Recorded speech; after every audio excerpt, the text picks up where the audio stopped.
네, 마켓 인사이드입니다. 저희가 한글 표현으로 하자니 그렇고 영어식 표현이 너무 많은 것도 문제이긴 합니다만 적당한 표현이 없군요. 뭐 시장 안으로 이렇게 표현해야 되나요? 자, 미래에셋 자산운용의 류경식 이사 함께합니다. 안녕하십니까? 네, 안녕하십니까? 자, 시장을 들여다보게 되면은 뭐 강한 듯 하면서도 약하고 그리고 또 지루한 듯 하면서도 종목들은 또 활발하고 양면성을 가지고 있습니다. 2000포인트 위에 일단 올라오긴 했습니다. 시장 어떻게 보고 계십니까? 네, 뭐 어제 좀 강세를 좀 보였지만 사실 연초 이후로 좀 기간으로 보면 국내 주식시장의 어떤 거래량이나 거래 대금이 상당히 좀 감소하면서 조금 국내 시장은 좀 그 다른 해외 시장에 비해서 조금 부진한 모습을 좀 보였었는데요. 전반적으로 거래량이나 거래 대금이 좀 축소되는 모습들은 우리나라뿐만 아니고 해외 시장들 주식시장의 전반적인 좀 상황이라고 보여집니다. 그 부분은 그것이 말하는 것은 결국은 좀 약간 관망하는 분위기들이 좀 있다 이렇게 좀 판단을 하고 있고요. 글로벌 증시가 국내 말고 해외 주식들은 연초 이후에 조금 상승을 좀 했지만 그 원인들이 이제 재정 절벽이나 유로존의 어떤 리스크 완화 이런 것들이 좀 완화가 됐고 경제 지표들이 좀 개선이 되면서 이 부분들이 좀 움직였었는데 상대적으로 이제 국내 시장은 조금 저조했던 것들이 최근에 이제 외국인 매수세가 좀 돌아오면서 다시 한번 주식시장이 좀 상승하고 2천을 좀 돌파하는 그런 지금 상황입니다. 네. 자, 일단 문제를 알아야 뭐 해답과 해법을 찾을 거 아니겠습니까? 예. 주식시장의 발목을 잡았던 변수들이라고 해야 될까요? 그 변수들은 현재 어떻게 진행이 되고 있는지 진행 상황 좀 들려주시죠. 크게 세 가지로 요약을 해볼 수 있을 것 같습니다. 하나는 우선은 부진한 기업의 실적이라고 볼 수 있는데요. 작년 연말에 4분기 실적이 발표가 됐었는데 그때 시장의 어떤 전망치보다 좀 더 하회하는 그런 모습을 보면서 올해 1분기나 아니면 2013년 올 연간의 어떤 기업들의 실적치에 대한 부분들이 상당히 좀 부정적으로 좀 작용했던 것이 국내 시장을 좀 발목을 잡았다 이렇게 좀 판단을 하고 있고 두 번째는 이제 환율 상황이 악화되었던 부분입니다.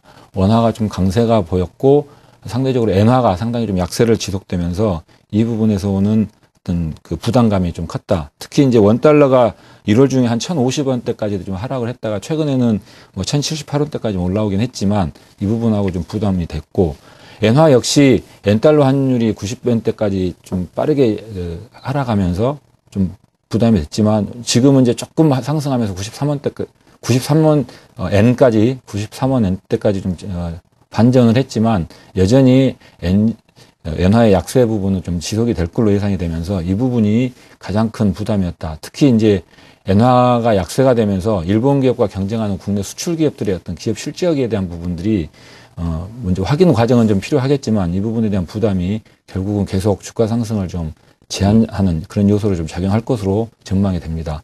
마지막으로 세 번째가 이제 외국인의 수급 부분입니다.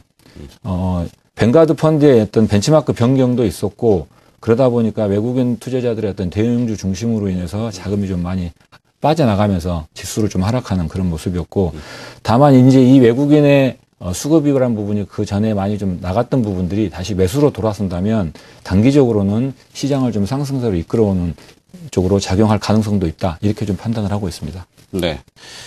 자, 외국인 투자자들의 순매수, 뭐, 지켜봐야 되겠습니다만, 어제 좀 올해 들어서 가장 많은 주식을 순매수했고, 그 다음에 이것이 성격이 아직은 숏커버라는 이야기도 있던데요. 예.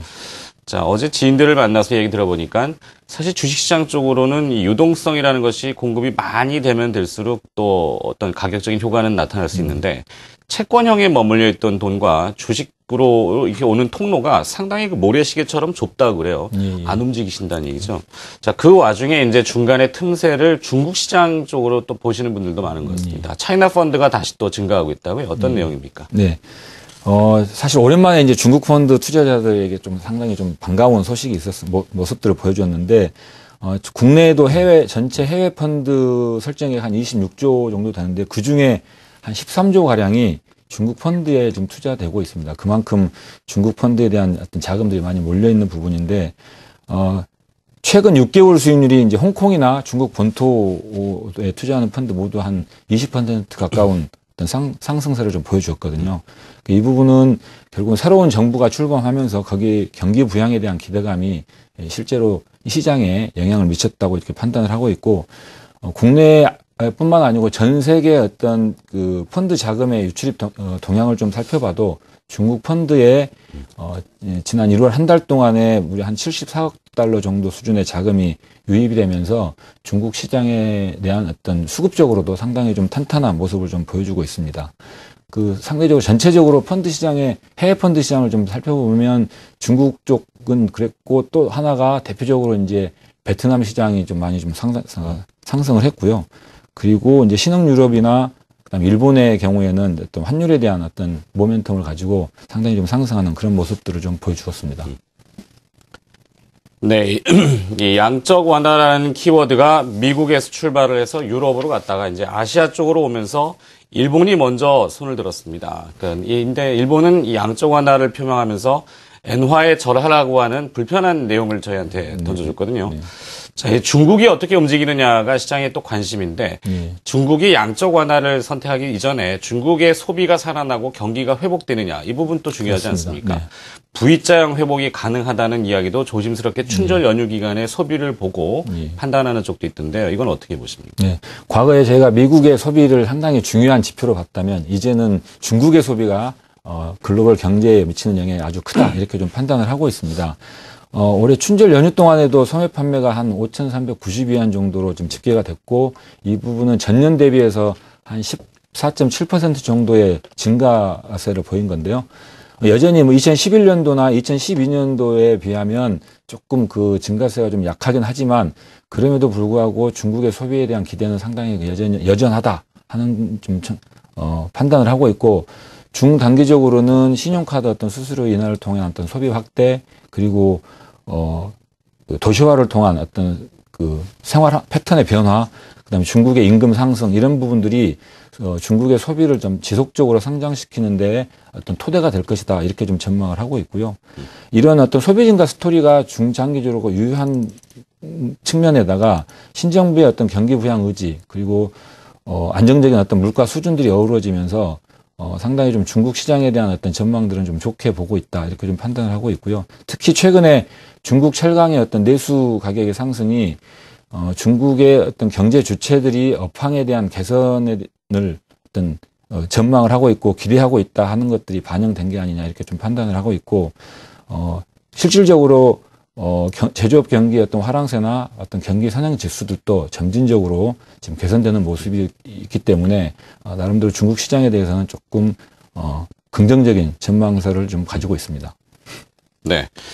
자, 우리 국내 증시를 보게 되면은 2011년도와 12년도 그리고 또 13년 초반까지 넓게 보면은 코스피라는 것이 1,800포인트에서 2,000포인트 왔다 갔다 하고 그렇습니다. 조금 더 좁게 보면은 1,900에서 2,000포인트.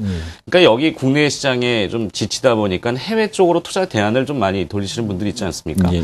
중국 펀드에 대한 투자 전략을 한번 제시하신다면 어떻게 제시하시겠습니까? 뭐 최근에 이제 중국 시장 쪽이 좀 많이 상승을 하면서 거기에 대한 그 과거에 이미 중국 시장에 투자를 해서 거기에 지금 여전히 묶여 있는 분도 계시겠지만 그분들에 대해서는 일정 부분 어떤 그 투자 기간 대비해서 수익률을 고려해 본다면 부분적인 어떤 환매 전략들을 좀 수립해야 될 필요가 있다 이렇게 좀 판단을 하고 있고요. 신규 투자자의 경우에는 조금 위험 성향별로 구분해서 좀 볼 필요가 있을 것 같습니다. 공격적인 투자자라면 좀 실시간으로 좀 시장에 대응할 수 있는 중국 관련 ETF라든지 아니면 레버리지 펀드를 좀 이용할 수 있을 것 같고요.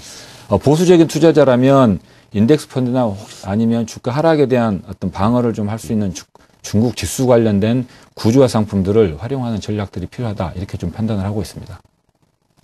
자, 알겠습니다. 자, 마켓 인사이드 오늘은 중국 관련된 이야기를 중심으로 해서 중국 펀드 이야기도 좀 들어봤습니다. 미래에셋 자산운용의 류경식 이사가 수고해 주셨습니다. 고맙습니다. 네, 감사합니다.